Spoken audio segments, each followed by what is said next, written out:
केंद्र सरकार के माननीय मंत्री जी ने राज्यसभा में जो जवाब दिया वो सदन को गुमराह करने वाला है, क्योंकि उन्होंने ये कहा कि राज्य सरकारों ने हमको ये जानकारी दी है कि उनके यहाँ ऑक्सीजन की कमी से मृत्यु नहीं हुई, जबकि राज्य सरकारों से इस बाबत कभी जानकारी मांगी ही नहीं गई।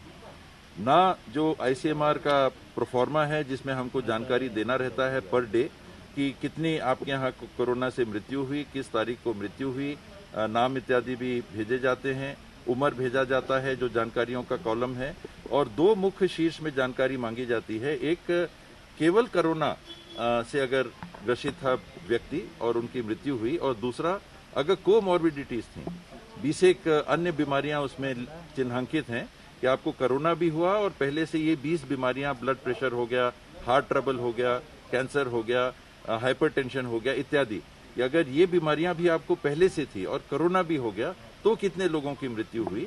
उन कॉलम में कहीं पर भी केंद्र सरकार ने कभी ये राज्यों से नहीं पूछा कि ऑक्सीजन की कमी से किन लोगों की मृत्यु हुई। इसके अलावा जब राज्यसभा में ये प्रश्न लगा तो अमूमन जवाब देने के लिए ये जानकारी राज्यों से या उन विभागों से मांगी जाती है कि इसमें आपका क्या कहना है।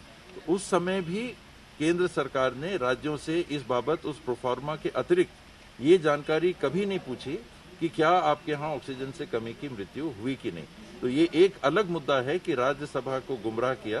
दूसरा मुद्दा, क्या ऑक्सीजन से कमी से वाकई में किसी की मृत्यु हुई कि नहीं, मांगी जानकारी उपलब्ध नहीं थी, एक अलग प्रश्न हुआ। क्या वाकई में किसी की मृत्यु हुई? छत्तीसगढ़ ऑक्सीजन सरप्लस उत्पादन वाला राज्य रहा है।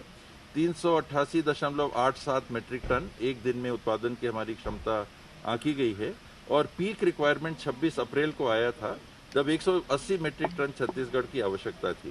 तो ऑक्सीजन की कमी छत्तीसगढ़ में नहीं थी।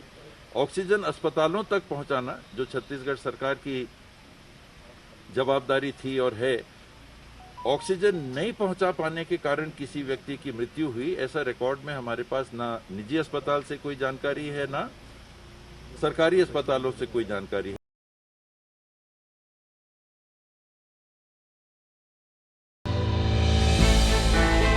हमने की गलती फिर एक बार, कोरोना ने किया दोबारा प्रहार। मास्क, 2 गज दूरी, करें अपनी सुरक्षा पूरी। कोरोना टीका हम सबको लगाना है, मिलकर साथ समझदारी से कोरोना को हराना है।